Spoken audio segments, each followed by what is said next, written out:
हे दोस्तों, welcome back to my channel. आज की इस वीडियो में क्लास 12 के मैथ में चैप्टर थर्ड है जिसका नाम है मैट्रिक्सेस, जो कि न्यू एनसीईआरटी के मुताबिक है चैप्टर थर्ड। ओके, इसको फुल डिटेल में पढ़ेंगे बहुत ही अच्छी तरह से, जो कि आप पहली बार अगर आप पढ़ रहे होंगे इस चैप्टर को, अगर आप कहीं भी नहीं पढ़े होंगे तो इस वीडियो को अगर ध्यान से देखेंगे तो आपको, अगर केवल लेक्चर देखते के साथ ही आपको मैं गारंटी देता हूँ कि आपको 100% समझ में आएगा। ओके, तो वीडियो के ध्यान से देखिएगा और समझ में आएगा तो वीडियो को प्लीज़ लाइक कर दीजिएगा। फिर इसके बाद आप शेयर कर सकते हैं, सब्सक्राइब भी कर दीजिएगा। ओके, चलिए स्टार्ट करते हैं इस वीडियो को। सबसे पहले समझते हैं कि इसका एनसीईआरटी में कौन कौन सा पॉइंट पढ़ना इंपॉर्टेंट है और कौन कौन सा टॉपिक पढ़ना है।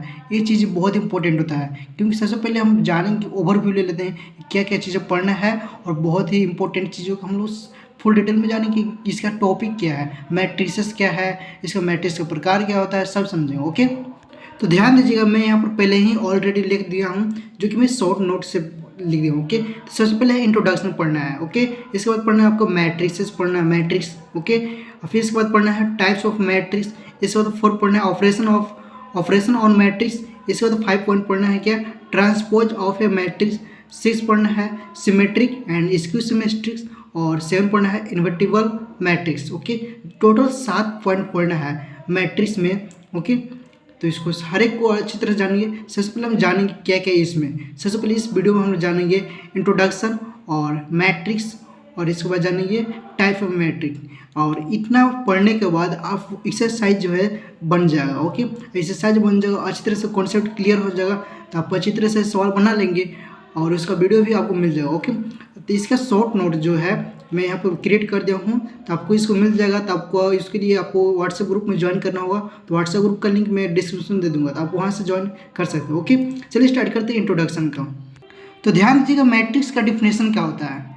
A matrix is an ordered, okay, rectangular array arrangement of number और फंक्शन, जो कि इस तरह से यहाँ पर लिखा गया है। जो कि मैट्रिक्स का जो इसका ऐसे डिफिनेशन समझ में नहीं आएगा, जब मैं इसका एग्जांपल कराऊंगा तो आपको अच्छी तरह से समझ में आ जाएगा। जैसे इसका रिप्रेजेंटेशन जो होता है कुछ इस तरह से होता है, जिससे यहाँ पर ब्रैकेट है। ओके, इस तरह से ब्रैकेट जो इस तरह से भी होता है, या तो फिर इस तरह से भी होता है, लेकिन बेसिकली इसका यूज नहीं करते हैं हम लोग, इसका यूज करेंगे। ओके, किसका यूज करेंगे, इस ब्रैकेट का। अब इसके बाद आता है कि इसका मतलब क्या है। जैसे कि यहाँ पर जो है ऑर्डर जो है, जैसे डिटरमिनेंट्स एक्सरसाइज में होता था रो या कॉलम, तो यहाँ पर देखिए रो कॉलम इक्वल होना चाहिए, ये जरूरी नहीं है। रो कॉलम इक्वल नहीं हो सकता है, 3x2 का भी हो सकता है, क्योंकि डिटरमिनेंट्स में होता है क्या कि जितना रो हो उतना ही कॉलम होना चाहिए। ओके, अब इसके बाद बात करते हैं एग्जाम्पल का। तो एग्जाम्पल मैं यहाँ पर करा देता हूँ, तो आपको अच्छी तरह से समझ में आ जाएगा। ओके, यहाँ पर देखिए मैं एक एग्जाम्पल लिखा हूँ, और यहाँ पर ना जो लिखा गया है उसका हर एक का एक अलग अलग नाम है। अब हर एक का अलग अलग नाम है, तो ये आप जानते हैं किस तरह से होता है। इसको बोलते हैं रो 1 बोलेंगे, क्या बोल देंगे, रो रो रो 1 बोलेंगे। इस तरह से ये हो जाएगा आपका रो 2 बोलेंगे इसको, यही क्या बोलेंगे इसको, रो 3। ओके, इस तरह से बोलेंगे। मतलब इसको लिखने का ढंग इस तरह से होता है, इस तरह से लिखा जाता है। रो 2 इस तरह से लिखा जाता है, रो 1 इस तरह से लिखा जाएगा। ओके, अब इसको क्या नाम बोलेंगे, इसको बोलेंगे कॉलम। इसको क्या बोलेंगे, कॉलम। तो कॉलम का नाम दे देंगे कॉलम 1 और कॉलम 2। इस तरह से हो गया है। अब इसका ऑर्डर किस तरह से निकाला जाता है, देखिए इसका किस तरह से, इधर देखिए रो कितना है, 1 2 है। ओके, तो रो हो गया आपका 2, और कॉलम कितना है, 1 2 3, तो यहाँ पर लिख दिया गया आपका। यहाँ पर देखिएगा ऑर्डर जो हो गया आपका इस तरह से हो गया, मतलब 2x3 का ऑर्डर हो गया। मतलब कि सबसे पहले R लिखाएगा, फिर इसके बाद C लिखाएगा, मतलब R इंटू सी लिखा गया है, R इंटू सी मतलब रो इंटू कॉलम। ओके, ये समझे। और देखिएगा यहाँ पर ना इसका रिप्रेजेंटेशन ऐसे ही होता है,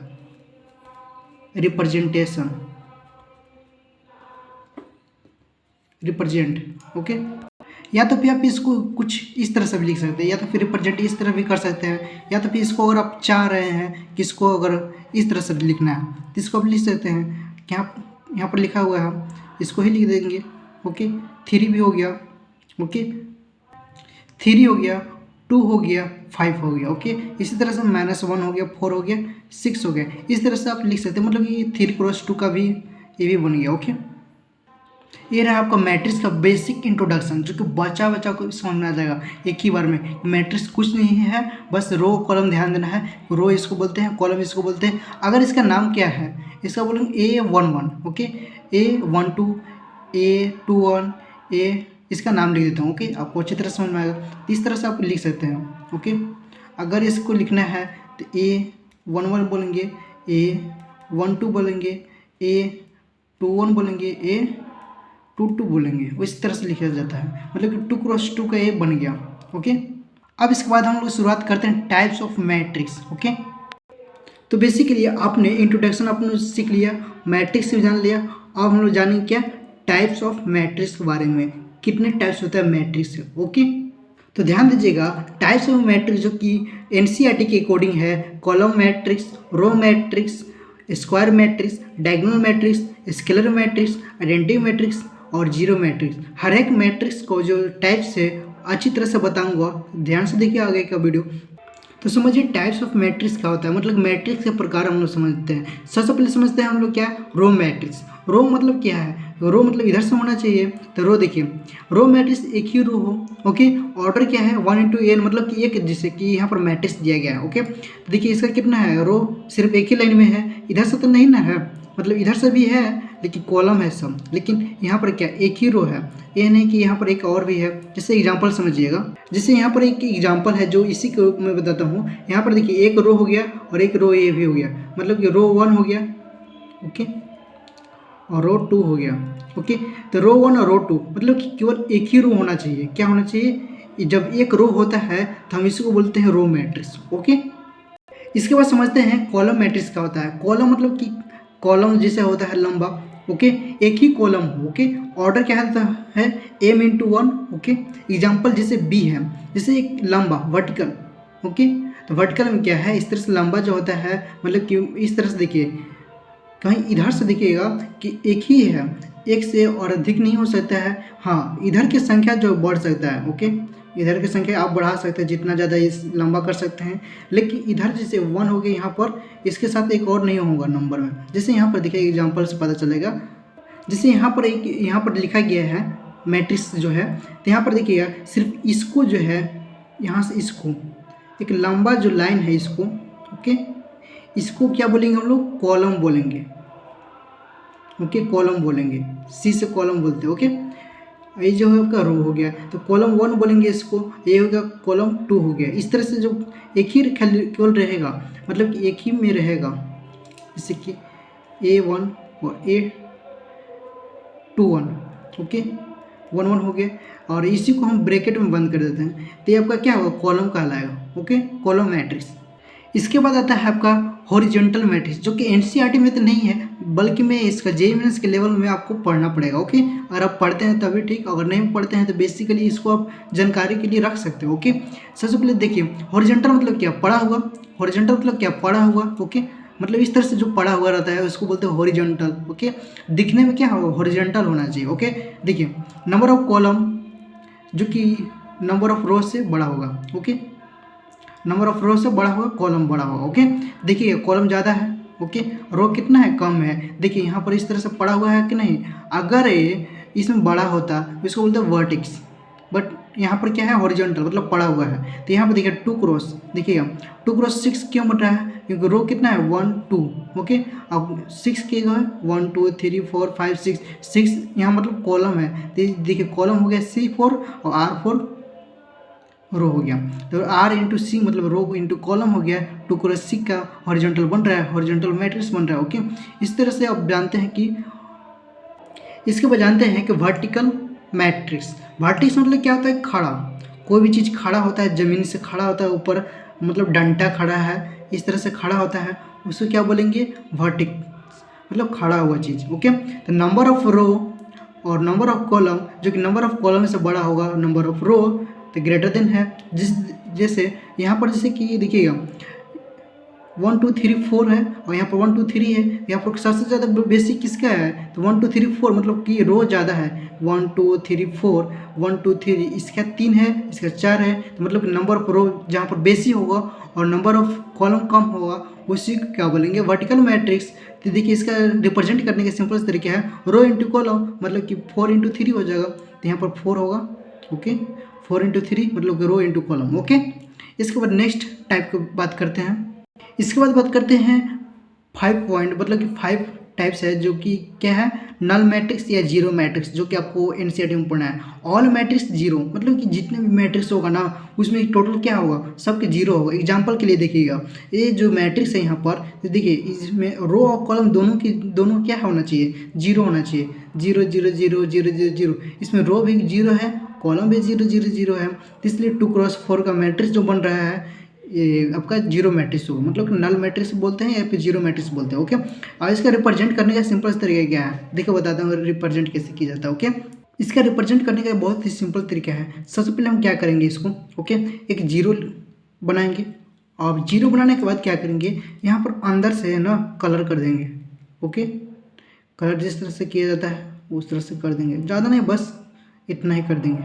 अब इसको क्या बोलेंगे, रिप्रेजेंटेशन ऑफ जीरो मैट्रिक्स बोल देंगे या नल मैट्रिक्स बोल सकते हैं। ओके, आपको ये अच्छी तरह से समझ में आएगा होगा। नेक्स्ट टाइप 6 टाइप में चलते हैं। 6 नंबर जो टाइप्स ऑफ मैट्रिक्स में जो कि बहुत इंपॉर्टेंट है, स्क्वायर मैट्रिक्स है, और ये आपका एनसीईआरटी में पढ़ना है। लेकिन स्क्वायर मैट्रिक्स क्या होता है कि नंबर ऑफ रो और नंबर ऑफ कॉलम मतलब दोनों इक्वल होना चाहिए। जैसे डिटरमिनेंट से आप पढ़ोगे नंबर ऑफ रो और नंबर ऑफ कॉलम इक्वल होना चाहिए, इसी प्रकार से जो डिटरमिनेंट फॉर्म में होगा वो आपका हो गया स्क्वायर मैट्रिक्स होगा।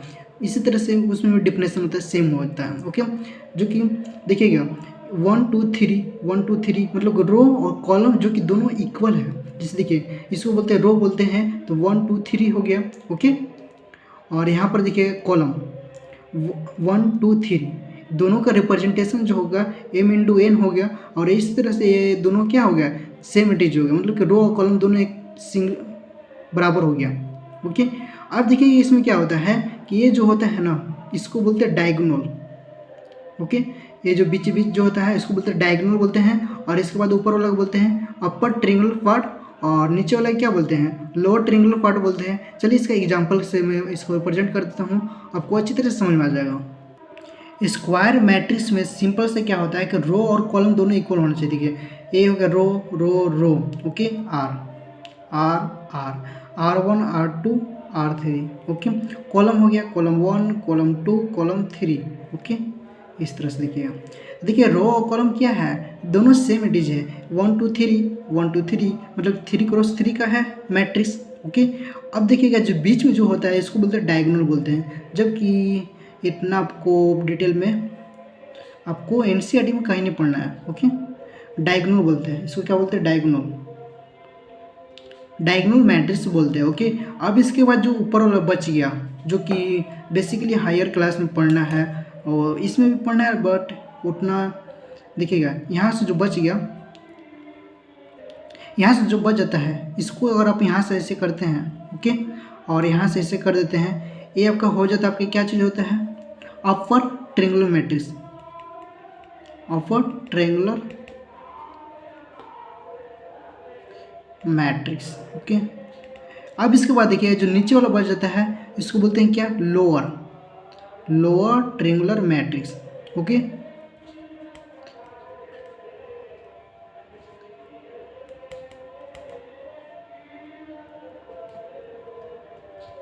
मैट्रिक्स बोलते हैं।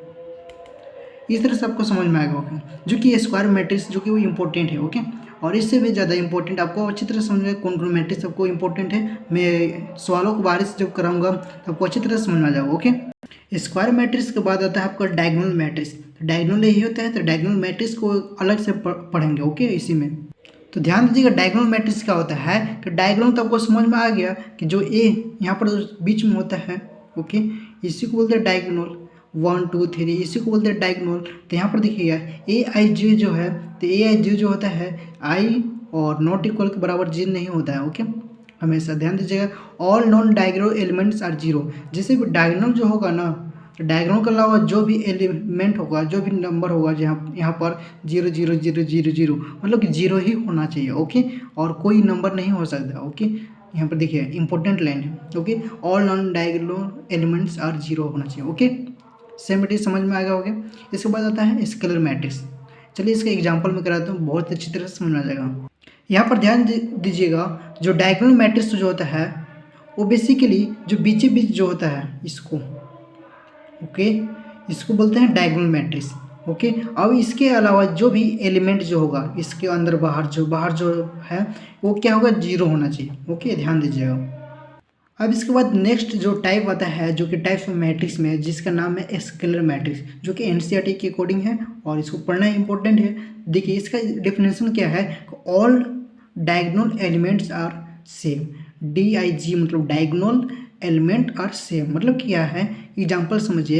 यहाँ पर अल्फा है 0 0 0 0 0 0 0 है, और यहाँ पर अल्फा अल्फा क्या है, डायगोनल रखा हुआ है, तो ये सेम होना चाहिए। और जब ये सेम होगा तो क्या कहलाएगा, स्केलर मैट्रिक्स कहलाएगा। चलिए इसके एग्जांपल एक कराता हूँ, आपको अच्छी तरह से दिमाग में फिक्स हो जाएगा, फिट हो जाएगा। ओके, ध्यान दीजिएगा, स्केलर मैट्रिक्स जो होता है उसका एग्जांपल बहुत ही सिंपल है। क्या है, ये जो डायगोनल है, डायगोनल को हम लोग पहले क्या करेंगे, डायगोनल को देखेंगे।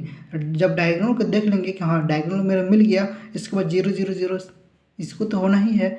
बट यहाँ पर स्केलर में क्या होगा कि जो डायगोनल होगा, जो एक नंबर जो होगा उसी के अकॉर्डिंग सब नंबर होगा। मतलब 3 है तो 3 3 3 3। अगर यहाँ पर कोई भी नंबर होता तो आपका अगर माइनस में भी रहता तो माइनस में होता रहता। इसी तरह से हर एक चीज़ जो होता है सेम होना चाहिए स्केलर मैट्रिक्स में। ओके, इसके बाद नेक्स्ट टाइप पढ़ते हैं। ओके, अब आता है नेक्स्ट टाइप, जो कि टाइप्स ऑफ मैट्रिक्स का जो 9 टाइप्स में आता है, क्या, आइडेंटिटी मैट्रिक्स। ओके, जो कि इम्पोर्टेंट है, एनसीईआरटी के अकॉर्डिंग है। जब क्या होगा, अल्फा जब इक्वल होगा क्या, 1 के बराबर। देखिए इससे कोई दिक्कत नहीं, इसको आप ये रिमेंबर ये याद कर भी सकते हैं या तो फिर इसको छोड़ भी सकते हैं। बट आइडेंटिटी मैट्रिक्स क्या होता है, आइडेंटिटी मैट्रिक्स क्या होना चाहिए, आइडेंटिटी मतलब कि पहचान होना चाहिए, कोई ना कोई पहचान होना चाहिए, किसी का न किसी का तो पहचान होना चाहिए। ओके, तो जिसमें एक लिखा हुआ हो, किस में, डायगोनल में। जब डायगोनल मिलेगा उसमें क्या होना चाहिए, एक होना चाहिए। तो जब एक होगा तो उसको क्या बोलेंगे हम लोग, आइडेंटिटी मैट्रिक्स। एग्जाम्पल समझिए, जैसे यहाँ पर एक एग्जाम्पल में मैं यहाँ पर लिया हूँ क्या, ये जो मैट्रिक्स है तो यहाँ पर देखिए 1 1 1। ओके, और इसके बाद जब 0 0 0 0 0 है तो यहाँ पर देखिए 1 1 1 मतलब कि आइडेंटिटी मैट्रिक्स रिप्रेजेंट करता है। ओके, इसके बाद देखिए और एग्जाम्पल देखिए 0 0 है, 1 1 1 है, तो यहाँ पर देखिए क्या है, 1 1 है। तो मतलब जहाँ भी 1 1 आ गया, x मतलब कि ज़्यादा आ गया हूँ, उसको क्या बोलेंगे, आइडेंटिटी मैट्रिक्स। ओके, बात इसके बाद एक और एग्जाम्पल समझिए, जैसे यहाँ पर देखिए 1 1 1 1। ओके, और इसके बाद 0 0 0 है, मतलब कि डायगोनल में क्या है, डायगोनल में होना चाहिए क्या, 1 1 1 होना चाहिए। जब 1 1 1 हो गया, इसको क्या बोलेंगे, आइडेंटिटी मैट्रिक्स। ओके, अब ये मैट्रिक्स का प्रकार, टाइप्स में मैट्रिक्स खत्म हो गया। अब देखिए कवर कर क्या क्या मैंने कवर करा दिया, इसमें आपको बहुत ही अच्छी तरह समझ में आ जाएगा। ओके, तो ध्यान देना, मैंने इंट्रोडक्शन बता दिया है जो कि मैट्रिक्स में, और मैट्रिक्स में बता दिया है क्या होता है मैट्रिक्स इंट्रोडक्शन के साथ ही। और इसके बाद टाइप्स ऑफ मैट्रिक्स, जो कि जितने मैट्रिक्स के टाइप्स होता है टोटल मैंने क्लियर कर दिया, बेसिक से क्लियर किया है, जो कि आपको अच्छी तरह से समझ में आ जाना चाहिए।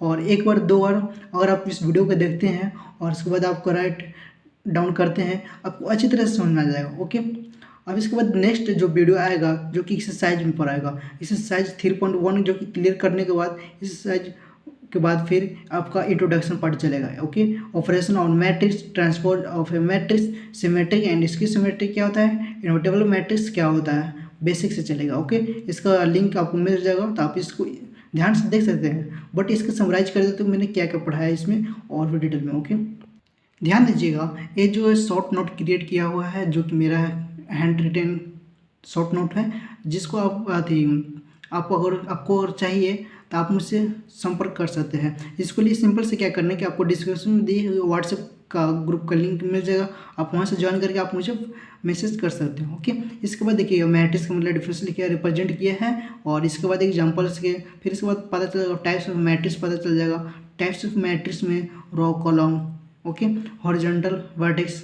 ओके, इसके बाद नल मैट्रिक्स, स्क्वायर मैट्रिक्स, इसके बाद डायगोनल मैट्रिक्स, स्केलर मैट्रिक्स, और इसके बाद आता है आपका आइडेंटिटी मैट्रिक्स। ओके, जो कि बहुत इंपॉर्टेंट है। सभी के सभी जो मैट्रिक्स के टाइप्स बहुत इंपॉर्टेंट है। अब इसी के अनुसार ना एक्सरसाइज 3.1 बहुत ही अच्छी तरह से क्लियर आप कर सकते हैं, अपने से क्लियर कर सकते हैं, या तो फिर उसके लिए आप वेट कर सकते हैं। कुछ दिन में आपका वीडियो आपको अपलोड होगा तो आपको मिल जाएगा। ओके, ऐसे ही और भी इन्फॉर्मेशन वीडियो देखने के लिए क्लास 12 का मैथ पढ़ने के लिए 11-12 का अपने दोस्तों को ज़्यादा से शेयर करें। और आपका कोई भी डाउट होता है, मतलब किसी भी तरह का प्रश्न आता है जो कि, तो आप मुझसे कमेंट कर सकते हैं, और कमेंट करने के बाद आप उसका फ़ौरन आपका रिप्लाई मिल जाएगा। ओके, मिलते हैं नेक्स्ट वीडियो में, तब तक के लिए thanks for watching this video. जय हिंद।